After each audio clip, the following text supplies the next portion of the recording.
Un sondage récemment publié au Canada suggère qu'une majorité de Canadiens, ils et elles, seraient 2 sur 3 à penser que l'information devrait être gratuite et accessible à tous. Une opinion surtout partagée par la jeune génération, les 18 à 34 ans. Quel serait le résultat si le sondage serait fait en Suisse? On tente une réponse avec Stéphane Corr. Stéphane, résultat identique selon vous? Oui, je pense pas trop prendre de risques, mais je pense que ça serait totalement identique chez nous aussi. Comment on peut expliquer ce courant information gratuite? Alors, c'est simplement une culture du gratuit ou de la perception plutôt du gratuit pour même ce qui ne l'est pas. C'est-à-dire que même quand on dit que les réseaux sociaux se nourrissent de nos données, on ne comprend pas le système de monétisation qu'il y a derrière. Donc, il y a des charges de fonctionnement. Ces charges sont payées par la transformation des données en espèces sonnantes et trébuchantes. Et au final, les gens ne se rendent pas compte de tout ce processus. Ils ont l'impression que finalement, il n'y a rien à payer quelque part. Ça veut dire que Meta, Instagram et autres TikTok, en fait, ils sont payants. Alors, ils sont payants quelque part, c'est-à-dire que, je ne sais pas, si on prend un chiffre d'affaires de 100 milliards, il y a peut-être 30 milliards de bénéfices, ce qui n'est pas rien, mais ça veut dire qu'il y a aussi 70 milliards de charges. Derrière, il y a des dizaines de milliers d'employés, il y a tout un ensemble de prestations. Donc ça, c'est pas forcément compris. Et donc là, il y a un vrai problème d'éducation. D'ailleurs, cette éducation, elle peut commencer aussi des fois par le fait que quand on accède à des sites d'information,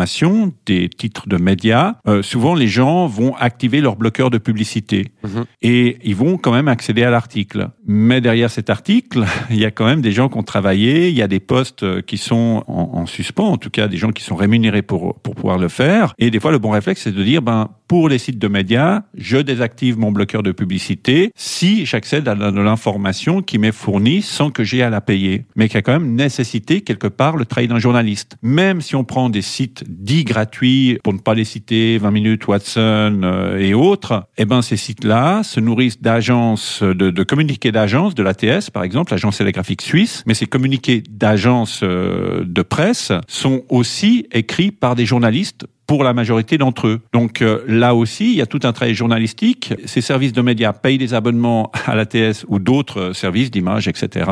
Et donc, il y a des coûts qui sont engagés et ces coûts sont épongés par la publicité et par le traitement des données collectées sur les sites. Donc, il faut comprendre en fait tous ces modèles, de dire que de quoi qu'il en soit, il n'y a rien de gratuit à la base et que toute information qui est travaillée est le résultat d'un traitement humain dans la majorité des cas. Aujourd'hui, l'intelligence artificielle vient s'immiscer un peu dans ce domaine. Néanmoins, il y a quand même, dans la majorité des cas, un traitement humain et que derrière, il y a des salaires, il y a des emplois. Alors, on parlait de la nouvelle génération friande de cette gratuité de l'information, mais les plus anciens aussi. Les plus anciens mettent aussi des bloqueurs de pub sur tous les sites de médias. Ça, c'est à peu près évident. Donc voilà, il y a un travail à faire, mais en faisant un travail au niveau de l'éducation, donc de la littératie numérique par rapport justement au plan d'éducation 2021 qui intègre ce type de connaissances, peut-être que ces enfants-là vont pouvoir former leurs parents et leur permettre d'évaluer les plateformes où il est nécessaire de mettre des bloqueurs et celles où il n'est pas nécessaire de critiquer peut-être